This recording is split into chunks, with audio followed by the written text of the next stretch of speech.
Ilagay na natin yung kanyang ibang gulay. Talong, okra at saka kalabasa. Wala pa natapon. Nagpakulo tayo ng tubig. So maglagay tayo ng kanyang lamas. Kamatis, luya at saka bombay lang yan. At saka maglagay tayo ng kanyang timpla. Magic, bitsin. At saka maraming paminta. Si paminta kasi ito yung sikreto ko talaga eh. Maglagay tayo ng kanyang asin, pero yung asin i-balance natin mamaya sa patis ha. Yan, ganun lang karami. Sabay natin yung gabi, kasi yung gabi masarap kasi kapag medyo lata eh. Yung nalalapot talaga siya. Pag kumulo na to, sunod natin yung shrimp. Ano pala yung lulutuin natin ngayon? Lauoy. Lauoy sa Bisaya.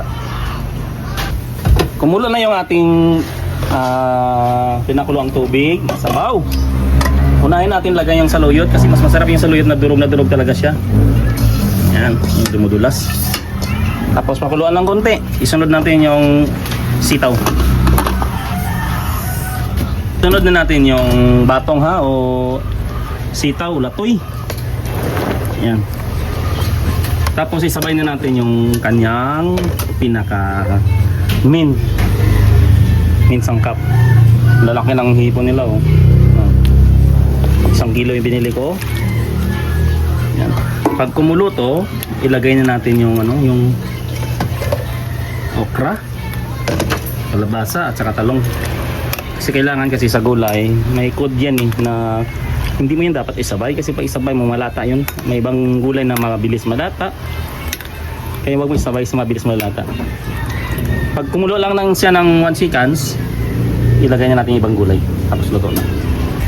Ilagay na natin yung kanyang ibang gulay. Talong, okra at saka kalabasa. Wala pa natapon. Yan. Saka takpan lang natin. Pag kumulo talaga siya, magdagdag ako ng patis.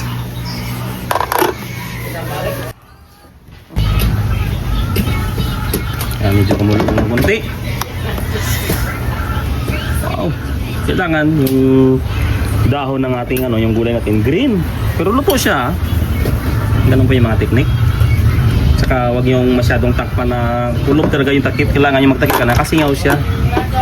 Ganun po yung mga teknik para hindi malata yung mga gulay. Mag-add tayo ng ng pisos. Sabi ko sa iyo, ibabalance natin yung patis sa asin eh. Yan. Saka maglagay po ako ng white sugar. Ganyan lang kadami yung asukal natin na. Halos mag 3/4 sa kutsara.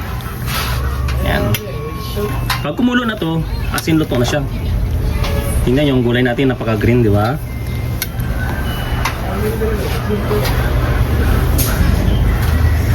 Ito yung aming lauoy ngayon. Napakasarap na lauoy. Pakula lang natin mga 2 minutes.